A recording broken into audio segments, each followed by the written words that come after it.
Hello, Hello, this is Zarah. and this is Papa. I'm Firaz, and today we're going to read Dirty Bertie's Pants. It is a book by David Roberts written by Alan MacDonald. So, what's the name of the book? Dirty Bertie. One. It was taken from the Rylands or Gatesville Public Library, and we will be reading chapter 1. So, once again, it's Dirty Bertie, David Roberts, written by Alan MacDonald, published by Stripes. Let us get into it.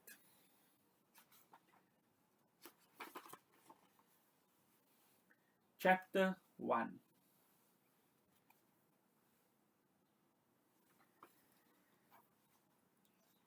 It was Thursday morning at the swimming pool. Bertie was getting changed after the lesson with Miss Crawl. His clothes lay scattered on the cubicle floor. "Ha ha! I can see your pants!" cheered a loud voice. Bertie snatched up his towel. "Who said that?"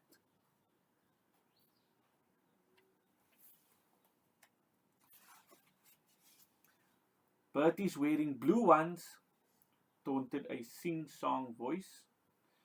Bertie looked up. Two mocking eyes leered at him over the cubicle wall. It was his sworn enemy, know-it-all Nick. "Get lost," said Bertie, throwing a sock at him. Nick stuck out his tongue. "Make me, slow coach." "Who are you calling a slow coach?" Bertie demanded. "You. You're always last to get changed," sneered Nick. Bertie narrowed his eyes. "I bet I can get changed a lot quicker than you." "Oh yeah?" said Nick. "Yeah," said Bertie. "All right," said Nick. "Let's have a race." Bertie could never resist a race. Bertie could never resist a race, especially if it meant a chance to beat big-headed Nick. "Suits me," he said. "Last one back on the coach has to sit next to Miss Boot." Nick considered it. A smile spread slowly across his face. "I've got a better idea," he said. "Last one on the coach has to come to school tomorrow in their pants." Bertie's jaw dropped.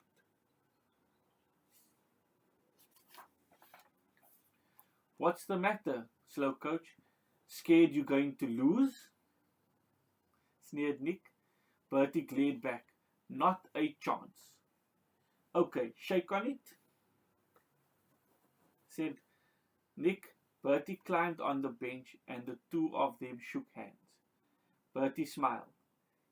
He would show that slimy slug who was slow.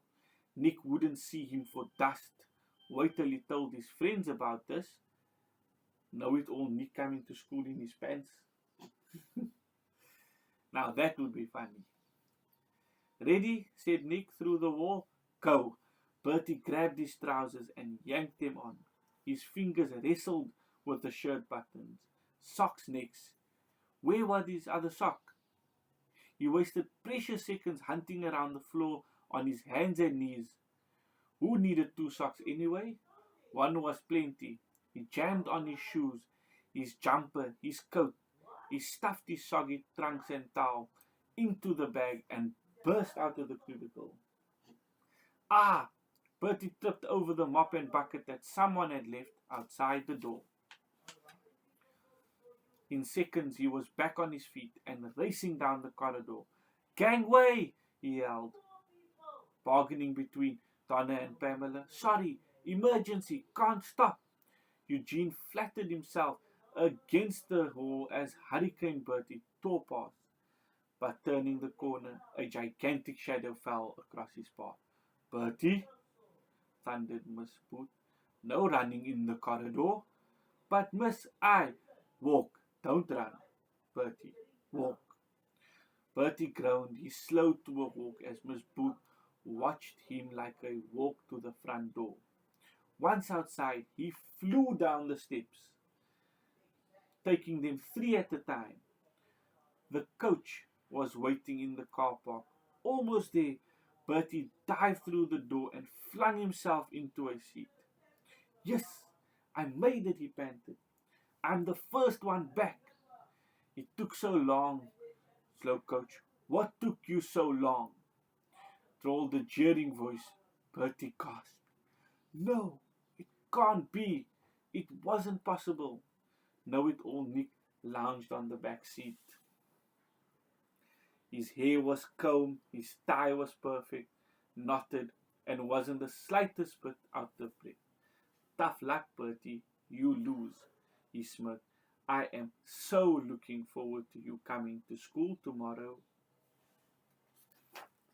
And that was chapter 1 of David Roberts, written by Alan MacDonald's Dirty Bertie Pants. Thank you.